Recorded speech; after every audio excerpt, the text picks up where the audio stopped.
Salut tout le monde, comment allez-vous? Alors aujourd'hui, je vous retrouve pour un petit podcast ou codcast sur un petit rappel sur l'histoire de ce magnifique Call of Duty Black Ops, premier du nom, sorti fin 2010 et qui avait donc qui allait succéder à Modern Warfare 2. Alors je ferai ce petit podcast en plusieurs parties et en voici le premier morceau. Bonne écoute à tous et bon visionnage. Bye.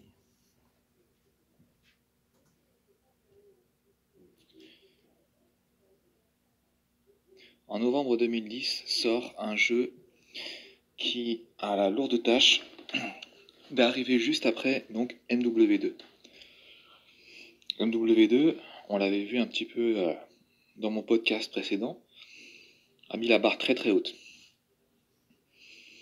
Et à tel point que beaucoup de joueurs à la fois attendent le Call of Duty suivant, mais en même temps se disent que ce sera difficile de faire mieux et auront probablement l'intention de rester sur MW2. Et alors, Treyarch, donc le développeur du Call of Duty qui sort cette année, donc de novembre 2010, nous propose un Call of Duty avec un tout nouveau nom, c'est-à-dire propose une nouvelle série en fait.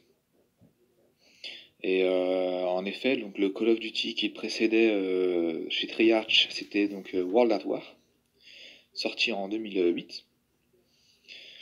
Et pendant 2 ans, donc Treyarch travaille sur un tout nouveau Call of Duty. Et je pense que depuis le temps, tout le monde connaît ce jeu, mais je le rappelle donc, c'est le premier Black Ops.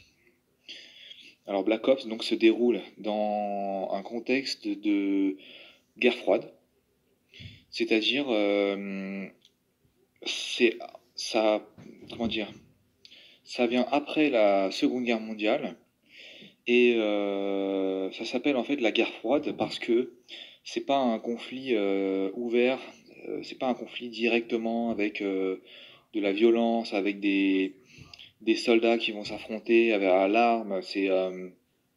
C'est plus un conflit presque, on appelle ça un conflit diplomatique.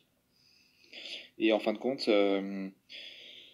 dans ce contexte-là, pour faire rapidement le tour, le bloc Est avec l'URSS et le bloc Ouest avec les États-Unis s'affrontent, notamment avec une course à l'armement. Et chacun essaye notamment de développer le plus possible les armes nucléaires. Chacun essaye d'avoir d'être en avance toujours sur l'autre, avec notamment la course à celui qui arrivera en premier à aller sur la Lune, à celui qui inventera en premier telle ou telle chose. Voilà, donc c'est plus un conflit presque idéologique, mais avec quand même une menace qui est là, qui est bien présente. Et présente notamment parce que il y a la menace donc de la bombe nucléaire. Voilà. Donc ce conflit, en fin de compte, se déroule, on peut dire, entre... alors le jeu, lui, se situe plus à partir des années 60, donc on va dire que c'est à peu près à ce moment-là, jusqu'à à peu près années 70, puisque notamment, dans le mode histoire, il y aura des passages sur la guerre du Vietnam. Donc voilà, en gros, c'est à peu près pour resituer le contexte. Donc, ce qui est intéressant pour nous, les gamers, c'est que c'est un jeu qui est un parfait compromis, on pourrait dire, entre la Seconde Guerre mondiale, où les armes sont, on va dire, vraiment, je dirais pas archaïques, parce que ça reste des armes assez déjà très bien développées. Mais bon, c'est vraiment la Seconde Guerre mondiale, c'est des armes un peu au coup par coup, un peu à l'ancienne, voilà, très presque du fait main, on va dire. Bon. Et à partir des années 60, ça laisse le champ des possibilités à beaucoup plus de modernité. Donc là, on a des armes finalement qui, encore à l'heure actuelle, continuent de perdurer, quoi. C'est-à-dire, on va avoir par exemple la AK-47, pour les fusils d'assaut. On va avoir pour les pistolets le CZ75, donc un petit pistolet semi-automatique qui est encore aujourd'hui, on va dire, une arme courante, hein. C'est quelque chose qui est assez classique. Euh, et puis, pareil, la technologie commence à être bien développée, donc il y a des choses, par exemple, on retrouve, alors j'y reviendrai un peu plus après par rapport quand je parlerai des killstreaks, hein, mais le SR-71, qui est en gros une sorte de satellite envoyé en orbite et qui permet de détecter les positionnements ennemis. Enfin, voilà, c'est juste un petit avant-goût pour montrer qu'en gros, dans ce contexte-là, ce qui est intéressant, c'est que il y a beaucoup plus donc d'innovation et et du coup, pour le gameplay d'un jeu vidéo, ben, finalement, ça offre enfin beaucoup plus de sensations. Donc voilà un peu pour le contexte donc de Black Ops 1. Alors, comme je le disais un peu quand j'introduisais mon propos, la barre a été placée assez haut donc par MW2. Et il faut que Black Ops ou Treyarch trouve le moyen donc de... Il ne faut pas qu'ils reviennent trop en arrière avec la Seconde Guerre mondiale, mais à la fois ils ne peuvent pas se contenter de faire quelque chose comme Modern Warfare. Donc l'idée déjà de la période historique est assez intéressante donc. Et elle va être, ça va s'avérer être payant en fait. Pourquoi? Parce que, ben, comme je vous le disais, le gameplay sera quand même, ça va être assez quand même intéressant, c'est-à-dire que ça va être assez nerveux pour un mode multijoueur, beaucoup plus qu'un jeu qui serait dans un contexte de Première Guerre mondiale ou Deuxième, mais à la fois, ça va pas être non plus la parfaite copie de Modern Warfare avec un gameplay pour le coup euh, aussi nerveux qu'il n'a jamais été. Et en fin de compte, on a le droit, avec donc ce nouveau Call of Duty en 2010, à un jeu qui euh, est un bon équilibre, en fait. C'est-à-dire qu'il est quand même un peu plus lent, plus posé que Modern Warfare, mais, euh, mais tout en étant quand même assez dynamique. Donc finalement, la première case est remplie par les développeurs de Treyarch, qui est de proposer quelque chose de nouveau, mais qui reste quand même dans la lignée de ce qu'on a eu le plaisir de découvrir avec MW2, qui est donc un gameplay quand même adapté à un mode multijoueur, on va dire moderne. Donc les graphismes sont assez intéressants. En fait, si vous voulez, les couleurs sont... alors d'apparence, elles peuvent paraître un peu ternes, et effectivement, elles le sont un petit peu. Mais d'un autre côté, elles ne le sont pas autant que, par exemple, elles peuvent l'être sur World at War, où là c'était vraiment sombre. Et en même temps, elles sont pas aussi clinquantes que sur MW2. Donc voilà, donc en fait c'est un jeu quand même, on va dire un minimum coloré et avec une patte un petit peu terne, un peu froide, qui rappelle d'ailleurs un peu ce contexte de guerre froide, puisqu'on est dans les années donc 60 et ça colle bien avec l'image comme ça qu'on peut avoir de cette période avec les premières télés un peu en couleur, mais qui en même temps sont pas non plus optimales, quoi, on va dire.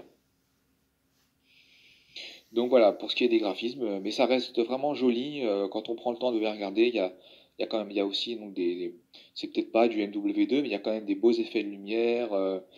Les lentilles des snipers sont vraiment bien modélisées avec des jolis effets de lumière. Enfin, si vous prenez le temps de regarder un peu pareil, le soleil qui se reflète sur le, le métal d'une arme comme la AK-47 notamment, on voit que c'est quand même, on voit qu'on est bien dans l'ère PS3 et et on n'est pas revenu en arrière par rapport à ce qui a été fait juste avant. Donc voilà, vous l'aurez compris, c'est un jeu quand même qui est donc assez équilibré. Donc par rapport aux maps, j'ai envie d'abord de parler des maps. Il y a dans ce jeu des maps qui vont devenir ce qu'on appelle aujourd'hui des bangers, hein, donc des classiques. Alors en tête, on peut citer Firing Range, donc une map qui reproduit une sorte de camp d'entraînement pour les soldats américains. Donc on peut voir sur cette map des jeeps qui sont donc on va dire un peu la voiture qui symbolise un peu tout ce qui est armée américaine, hein, une espèce de 4x4 avec un vert kaki très, bah voilà, qui fait bien militaire quoi, qui colle bien à cette ambiance de guerre un peu. Et puis on sait aussi qu'on est en Amérique puisque on peut avoir sur cette map le drapeau des États-Unis qui flotte. Euh, donc cette map, elle fait partie des plus colorées du jeu. Euh, Comme il y a aussi parmi les petits détails à relever, des espèces de cibles en carton qui bougent d'ailleurs, qui bougent un petit peu comme ça sur la map, ce qui donne un petit côté assez animé quoi, et ça rajoute un peu à l'ambiance de cette map. Et on voit encore là qu'on est sur un camp d'entraînement donc. Euh, Qu'est-ce qu'on pourrait dire encore à propos de cette map donc, elle est vraiment intéressante parce que c'est une map où on peut euh, elle est un bon mélange de tout ce qu'on peut attendre pour s'amuser dans un FPS, quoi. Au niveau de sa taille, elle est, elle est moyenne dans le sens où elle va pas être trop petite, mais elle n'est pas énorme, donc on a quand même du gameplay assez nerveux. On passe pas 5 minutes pour trouver un adversaire avec qui s'affronter. Et donc pour ces dimensions, c'est vraiment très très un très bon point. Et puis, elle est originale parce qu'elle est assez, vous l'aurez peut-être relevé, elle est assez circulaire en fait. C'est pas un rectangle comme on a l'habitude assez souvent, hein. Elle est un peu circulaire, c'est-à-dire que les respawns sont un petit peu tout autour de la map. Et on peut à la fois faire tout un tour, tout en trouvant du monde avec qui s'affronter. Et puis en même temps, on a des endroits un peu plus protégés dans lesquels on peut je dirais pas camper, mais on peut garder une position et puis est-ce que après à l'adversaire d'être plus malin que vous en essayant de vous faire un petit peu de vous déloger de cet endroit. Alors par exemple il y a une espèce de petite tour au milieu là qui est assez sympa avec la Jeep qui est juste en dessous là qui peut exploser à tout moment. Cet endroit est assez sympa parce que bon on peut venir d'un peu partout, c'est pour ça qu'on peut pas parler de camp. Mais en même temps, c'est un petit challenge pour l'adversaire d'arriver à vous faire sortir de là. Et puis à la fois, si vous êtes dans cette tour, vous avez un panorama sur l'ensemble de la map, ce qui peut, euh, ce qui peut être assez sympa finalement, et puis assez innovant dans les Call of. Et puis donc cette map-là, par ailleurs, elle est assez... on retrouve un peu ce côté chez Black Ops avec des maps assez terre à terre, où on n'a pas non plus comment dire, des endroits un peu à la verticale qui seraient sur des hauteurs vachement, enfin très assez immenses, comme c'est un peu le cas sur MW2 avec notamment, je pense à la map avec ceux qui s'amusent à faire des trickshots. Quarry, voilà, sur la map Quarry au Brésil, qui est assez symbolique donc, de toutes ces hauteurs qu'on pouvait avoir sur MW2. Euh, il y avait aussi la map Favela. On retrouvait beaucoup ces dimensions un peu, enfin cette dynamique un petit peu d'un jeu à la fois au sol, mais on pouvait se mettre très en hauteur. Et Farine Range, on voit bien qu'elle est beaucoup plus à plat, avec des petits endroits un peu en hauteur, mais c'est assez limité en fait. Et ça, c'est bien parce que déjà c'est nouveau, donc ce qui est nouveau est toujours sympa. Et puis voilà, ça change un petit peu bah voilà, l'approche qu'on peut avoir du mode multijoueur, hein, avec des... Je pense que ça donne un petit côté encore plus dynamique peut-être aux parties, quoi. Voilà, donc ça c'est un peu ce qu'on pouvait dire sur cette fameuse map Firing Range, donc qui est aujourd'hui assez... qui est un classique, hein, qui a été reprise par la suite avec la map studio sur Black Ops 2 notamment. Autre map qui a marqué les esprits, je pense à... Bien écoutez les amis, voilà pour cette première partie sur ce superbe jeu Black Ops 1 qui, vous l'aurez jusque-là compris, mais par la suite je vous le détaillerai encore plus, qui a donc vraiment marqué son époque. Et sans trop vous spoiler, vous allez voir que c'est vraiment un jeu à mon avis en tout cas, qui est parvenu à faire aussi bien que Modern Warfare 2. Allez, à bientôt dans la seconde partie de ce podcast consacré à Black Ops 1.